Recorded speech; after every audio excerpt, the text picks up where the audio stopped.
बिस्मिल्लाहिर्रहमानिर्रहीम। मुअज़्ज़ज़ सामाईन, आज की हमारी वीडियो का मौज़ूअ गुफ्तगू है कि वो कौन से ऐसे 5 लोग हैं जिनको कुर्बानी मुआफ़ है। तो चले वीडियो का आगाज़ करते हैं। नबी करीम सल्लल्लाहु अलैहि वसल्लम ने फरमाया, 5 लोगों को कुर्बानी मुआफ़ है। अगर ये कुर्बानी नहीं करते तो इनको कोई गुनाह नहीं। नाज़रीन, जैसा कि आप जानते हैं, कुछ ही दिनों के बाद ईद उल अज़हा यानी कि बकरा ईद का त्यौहार आने वाला है, जिसमें हम कुर्बानी करते हैं और इस कुर्बानी से हज़रत इब्राहीम और हज़रत इस्माईल अलैहिस्सलाम की याद ताज़ा करते हैं। इस दिन अल्लाह पाक ने अपने प्यारे जलीलुल कदर पैगम्बर हज़रत इब्राहीम अलैहिस्सलाम पर एक बहुत बड़ी आजमाइश डाली थी और जिसमें वो कामयाब हुए थे। और इस दिन के बाद से हर मुसलमान इनकी सुन्नत को पूरा करते हुए कुर्बानी करते हैं।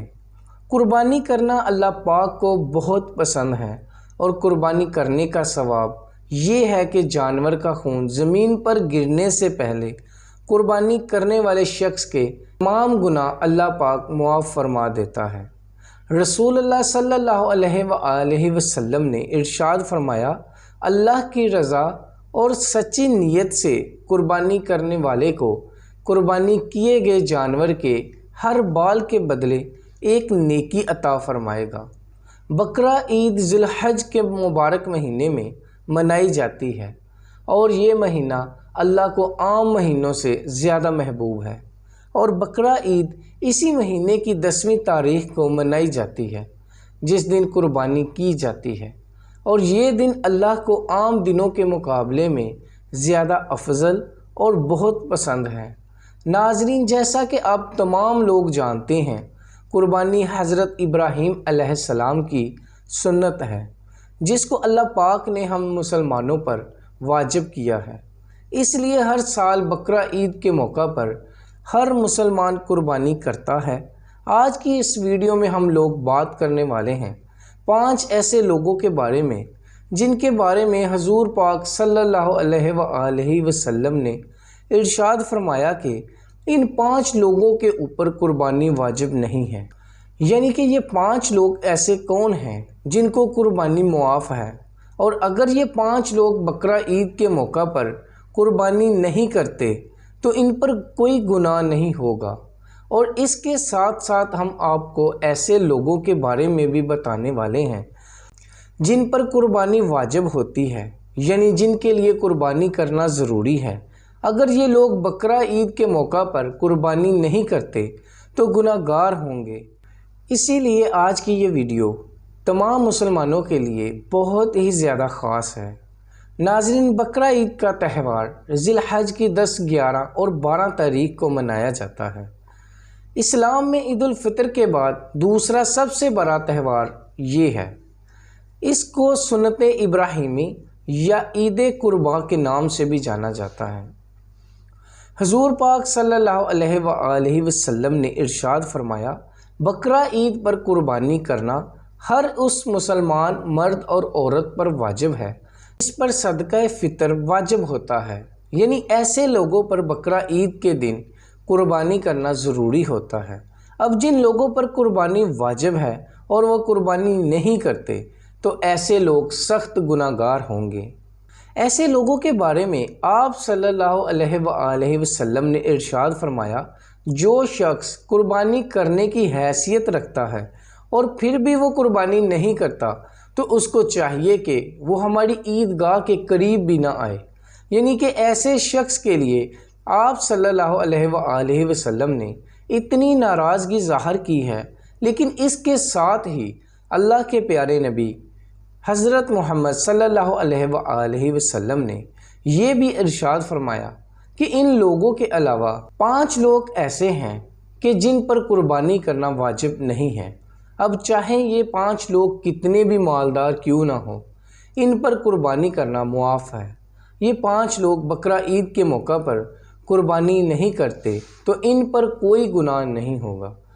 अल्लाह के नबी हजूर सल्लल्लाहु अलैहि वसल्लम ने इरशाद फरमाया, सबसे पहला शख्स वो है जो सफ़र में हो یعنی وہ شخص جو اپنے گھر سے یا اپنے وطن سے 92.5 کلومیٹر دور چلا گیا ہو، ایسے شخص پر قربانی واجب نہیں ہے، پھر چاہے ایسے لوگ کتنے بھی مالدار کیوں نہ ہو، لیکن اگر اسے وہاں پر 15 دن سے کم رکنا ہے اس پر قربانی واجب نہیں ہوگی، لیکن اگر اسے وہاں پر 15 دن سے زیادہ رکنا ہے تو پھر اس پر قربانی واجب ہو جائے گی۔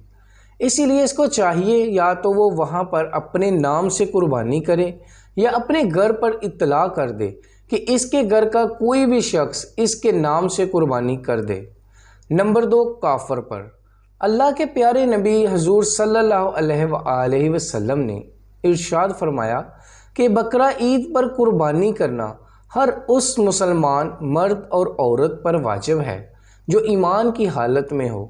اس کا مطلب یہ ہے کہ قربانی کرنا کافر پر واجب نہیں ہے، یعنی کہ ایسا شخص جو مسلمان نہیں ہے، جس نے کلمہ نہیں پڑھا ہے، اسلام میں داخل نہیں ہوا، تو ایسے شخص پر قربانی واجب نہیں ہے، یعنی کہ قربانی صرف اور صرف مسلمان مرد اور عورت پر واجب ہے۔ نمبر 3، بچے اور مجنوں پر۔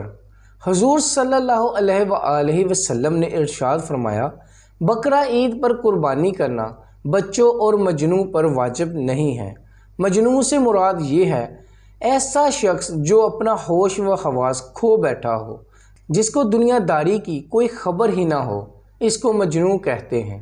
اب بقرہ عید پر بچوں کو اور پاگلوں کو قربانی کرنا معاف ہے۔ اگر یہ لوگ بقرہ عید پر قربانی نہیں کرتے تو ان پر کوئی گناہ نہیں ہوگا۔ نمبر 4، غلام پر۔ اللہ کے نبی حضور صلی اللہ علیہ وآلہ وسلم نے ارشاد فرمایا کہ بقرہ عید پر قربانی کرنا غلام پر واجب نہیں ہے، یعنی کہ ایسے لوگ جو کسی کے غلام ہیں یا کسی کی غلامی کر رہے ہیں تو ایسے لوگوں کو بھی قربانی کرنا معاف ہے۔ اگر یہ لوگ بھی قربانی نہیں کرتے ہیں تو ان پر کوئی گناہ نہیں ہوگا۔ اب اگر یہ لوگ عید پر جانور لا کر اس کی قربانی کر دیتے ہیں تو ایسے لوگوں کو اللہ تبارک تعالیٰ خوب اجر دے گا۔ نمبر 5، جو صاحب نصاب نہ ہو۔ حضرت محمد صلی اللہ علیہ وآلہ وسلم نے ارشاد فرمایا کہ ایسے لوگوں پر بھی بقرہ عید پر قربانی معاف ہے، ایسے لوگوں پر بھی قربانی واجب نہیں جو صاحب نصاب نہ ہو، یعنی کہ جس کے پاس میں 7.5 تولے سونا یا 52.5 تولے چاندی نہ ہو، پھر اس کے پاس میں اتنے سونے یا چاندی کی رقم موجود نہ ہو، ایسے لوگوں پر بھی قربانی واجب نہیں ہے۔ اس کا مطلب یہ ہے کہ جس کے پاس رہنے کا مکان، کھانے پینے کا سامان، استعمال کے کپڑے اور روزانہ استعمال کی جانے والی چیزوں کے علاوہ 7.5 تولے سونا اور 52.5 تولے چاندی کی رقم موجود نہ ہو، ایسے لوگوں پر بھی قربانی معاف ہے۔ ناظرین، بس آپ دھیان رکھیں، قربانی اسی شخص پر واجب ہے جو صاحب نصاب ہو۔ ایسے لوگوں کو ہر سال بقرہ عید کے موقع پر قربانی کرنا ضروری ہوتا ہے۔ ایسے لوگ اگر قربانی نہیں کرتے تو یہ لوگ سخت گناہ گار ہوتے ہیں۔ احادیث مبارکہ میں آیا ہے کہ حضور صلی اللہ علیہ وآلہ وسلم نے ارشاد فرمایا، اللہ تبارک تعالیٰ کو قربانی کے دن قرب کرنا بے حد ہی پسند اور محبوب ہے۔ بقرہ عید کی فضیلت میں سب سے بڑی فضیلت یہی ہے کہ جو شخص اللہ کی رضا اور نیک نیت سے قربانی کرتا ہے تو ثواب اسے دنیا و آخرت دونوں میں ملتا ہے اور اس کے تمام گناہ معاف ہو جاتے ہیں۔ آپ کو بتا دیں، قربانی کرنے سے صرف صغیرہ گناہ ہی معاف ہوتے ہیں اور کبیرہ گناہ یعنی کہ بڑے گناہ صرف توبہ سے ہی معاف ہوتے ہیں۔ ناظرین، یہ تھے وہ 5 لوگ جن کے بارے میں حضور اکرم صلی اللہ علیہ وآلہ وسلم نے ارشاد فرمایا کہ اگر یہ قربانی نہ بھی کرے تو ان کو قربانی معاف ہے۔ امید کرتے ہیں آپ کو ہماری یہ ویڈیو پسند آئی ہوگی۔ مزید اسلامک اور معلوماتی ویڈیو دیکھنے کے لیے ہمارے یوٹیوب چینل اسلامک سٹوریز کو سبسکرائب کیجیے گا تاکہ ہماری آنے والی ہر نئی ویڈیو آپ لوگوں تک بآسانی پہنچ سکے۔ شکریہ۔